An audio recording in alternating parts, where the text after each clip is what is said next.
اعوذ باللہ من الشیطان الرجیم بسم اللہ الرحمن الرحیم۔ برادران اسلام، آج ہم ضیاء النبی شریف کا 27واں درس دینے جا رہے ہیں، اور آج کے درس کے اندر ہم حضور نبی رحمت صلی اللہ تعالی علیہ وآلہ وصحبہ وسلم کے اجداد میں سے جناب حضرت عبد المناف کا تذکرہ کریں گے۔ تو فرماتے ہیں حضور ضیاء الامت جسٹس پیر محمد کرم شاہ العزیز رحمۃ اللہ تعالی علیہ کہ آپ کا نام مغیرہ تھا۔ آپ کے حسن و جمال کی وجہ سے ہی انہیں کم البطحاء کہا جاتا تھا۔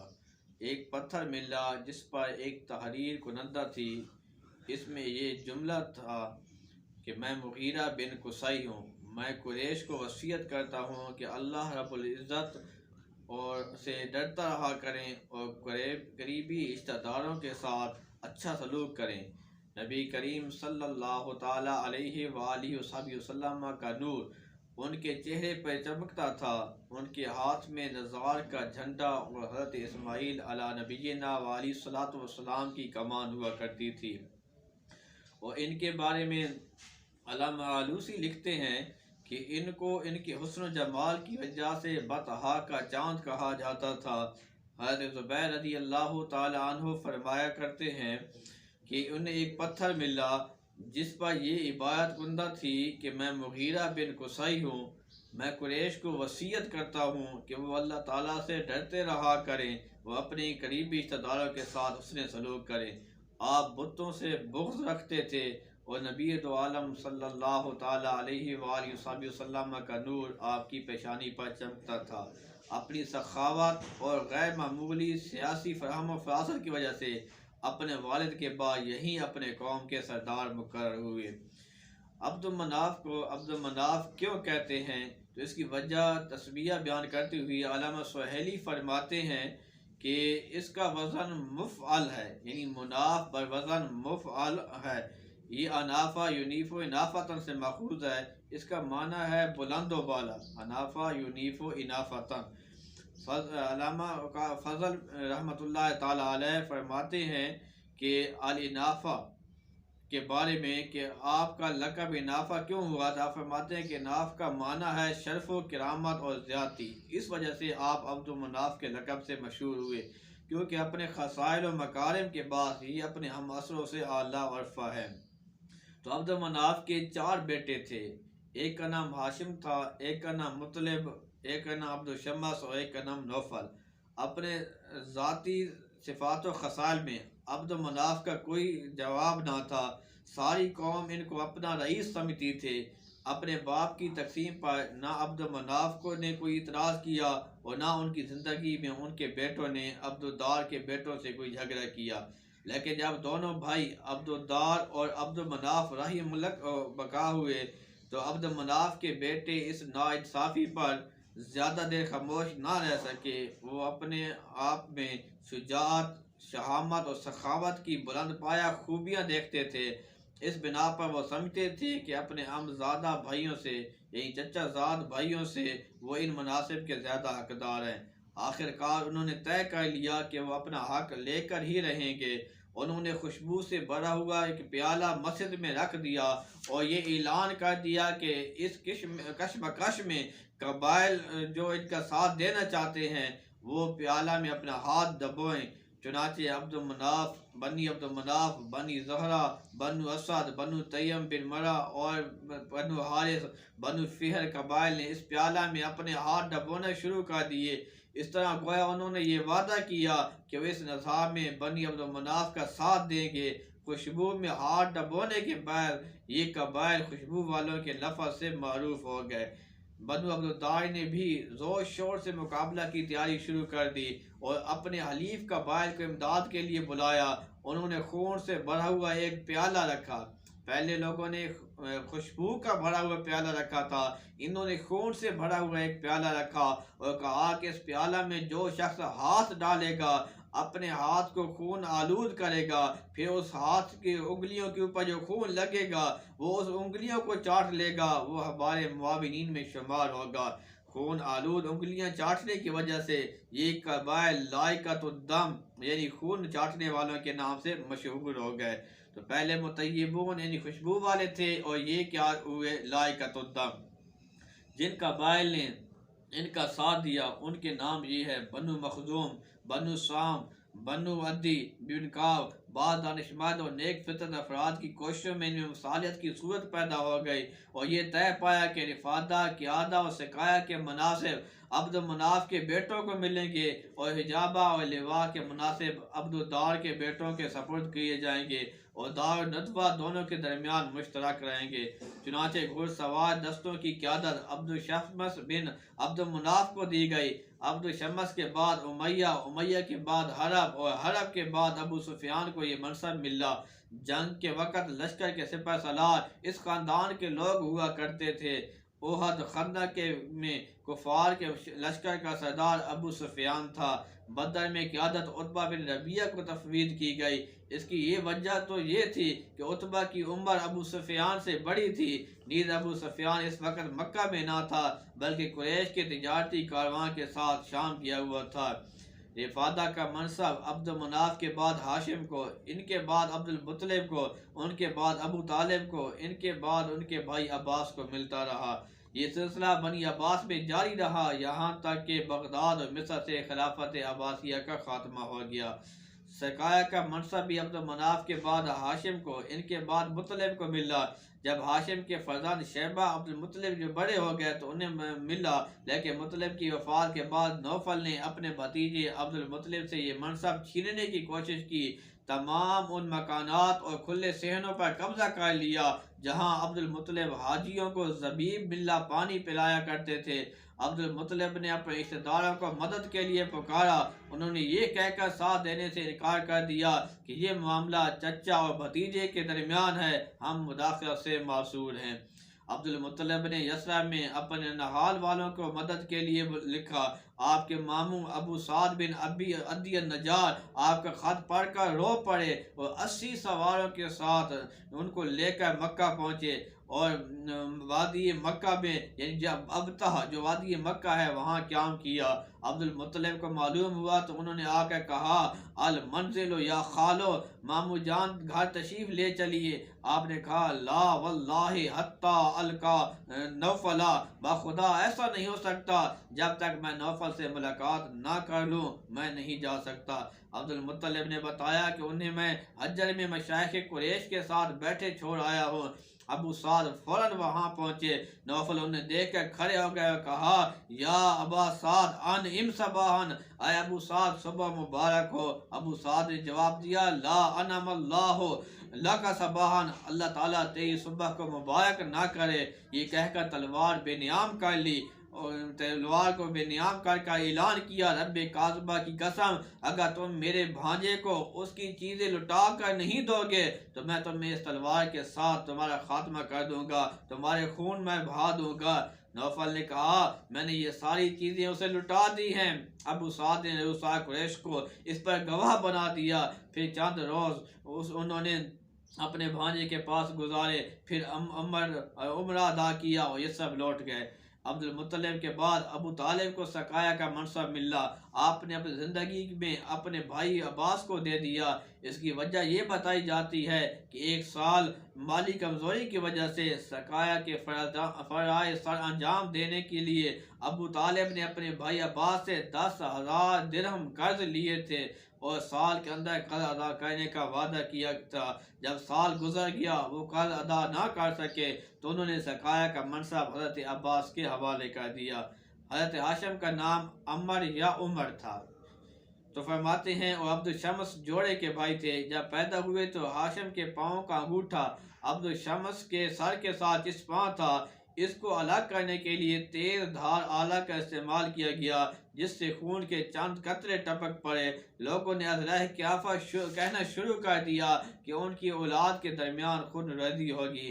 ان دونوں بھائی اور بھتیجا امیہ کے درمیان عداوت کی پہلی وجہ حسد تھی۔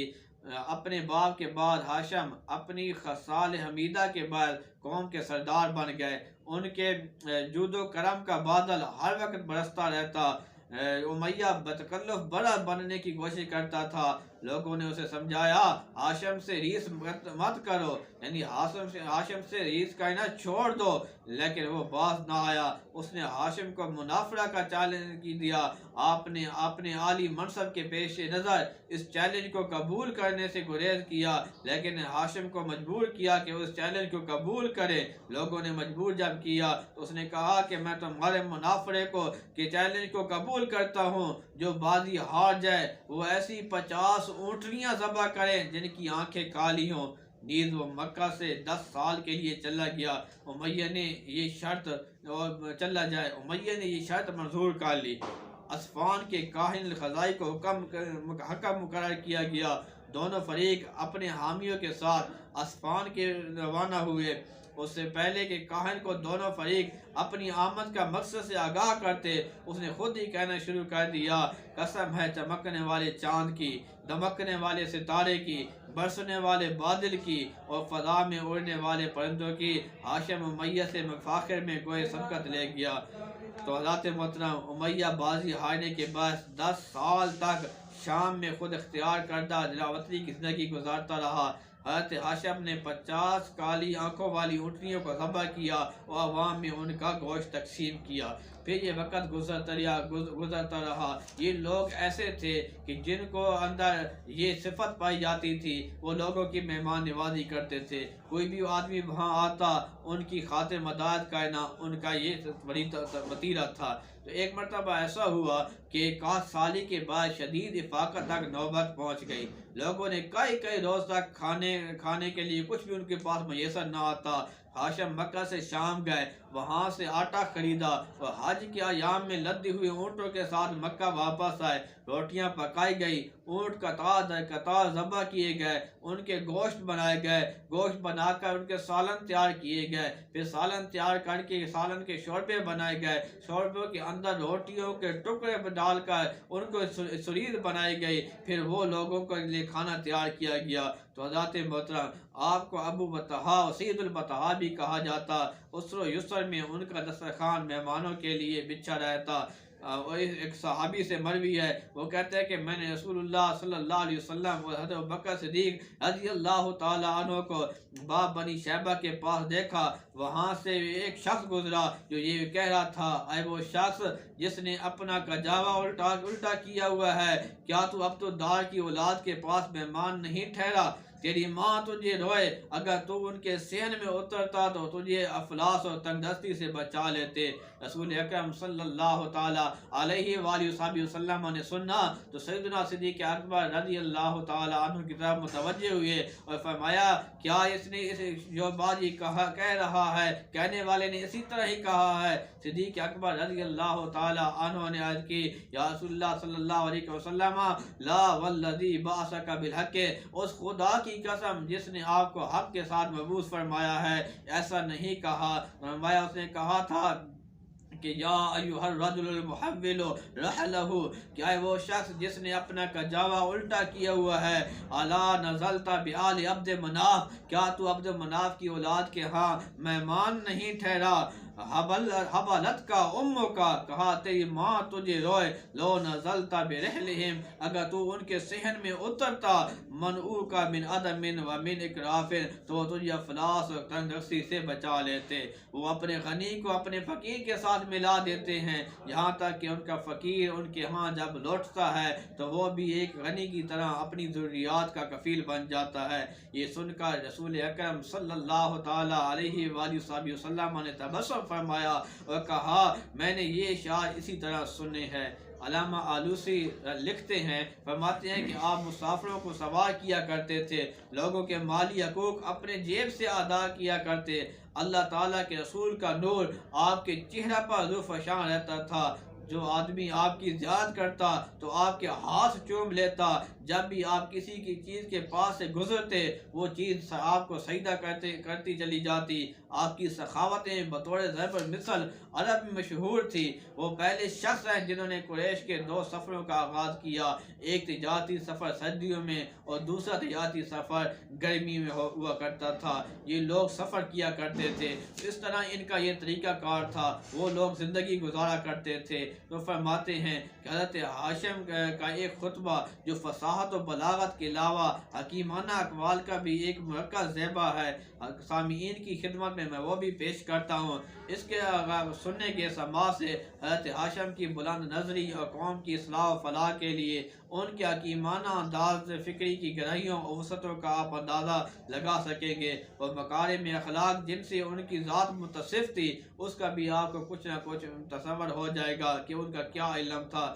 قریش و خزاعہ کے دو قبیلے ان کی خدمت میں حاضر ہوئے اور باہمی منافرت میں ان سے فیصلہ چاہا کہ بجائے آپ اس کے کہ آپ ایک قبیلہ کی بات کو سن کر ان کے فضائل بیان کرتے، دوسرے کی کمزوریوں کو بیان کرتے، آپ نے بڑے نرالی انداز سے ان کے متنفر دلوں کو جوڑنے کی اور اخوت محبت کے رشتہ میں پرونے کی صحیح مشکور فرمائی۔ فرماتے ہیں، آپ نے فرمایا، اے لوگو، آل ابراہیم و اولاد اسماعیل ہیں آپ، ندر بن کنانہ کے فرزند ہیں، قصی بن کلاب کے بیٹے ہیں اور مکہ کے مالک ہیں، حرم میں رہنے والے ہیں۔ حسب کی بلندی اور بزرگی کی پختگی ہمارے لیے ہے۔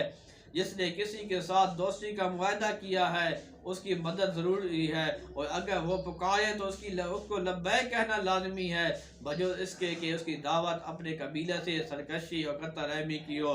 اے قصی کے بیٹو، تم اس طرح ہو جس طرح درخت کی دو ٹہنیاں ہوتی ہیں، اگر ان میں سے ایک ٹہنی ٹوٹ جائے تو دوسری میں بھی وحشت اور نقصان سے دوچار ہو جاتی ہے، وہ بھی تلوار کی حفاظت اس کی نیام سے ہی ہو سکتی ہے۔ جو آدمی اپنے قبیلہ پر تیر اندازی کرتا ہے وہ خود بھی اپنے تیر کا نشانہ بنتا ہے۔ اے لوگو، حلم اور بردباری سے صبر کامیابی کی کلید ہے۔ حلم اور بردباری بزرگی ہے، صبر جو ہے یہ کامیابی کی کنجی ہے۔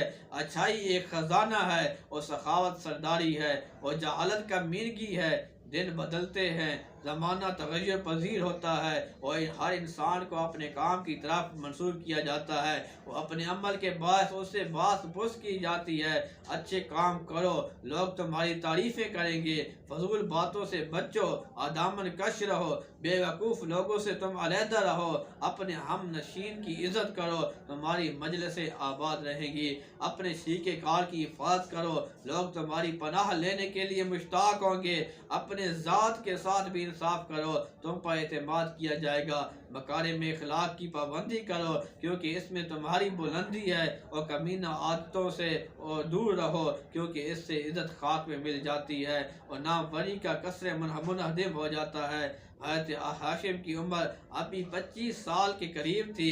آپ کا عنفنان شباب تھا کہ آپ اپنے تجارتی کاروان کو لے کر شام کے علاقہ میں گئے، وہاں بیمار ہوئے، وفات پائی، اور آپ کا مزار غزہ شہر میں ہے۔ تو یہ تھے حضور نبی رحمت صلی اللہ تعالیٰ علیہ وآلہ وسلم کے اعداد میں سے جن کا تذکرہ ہم نے آپ کے سامنے کیا ہے۔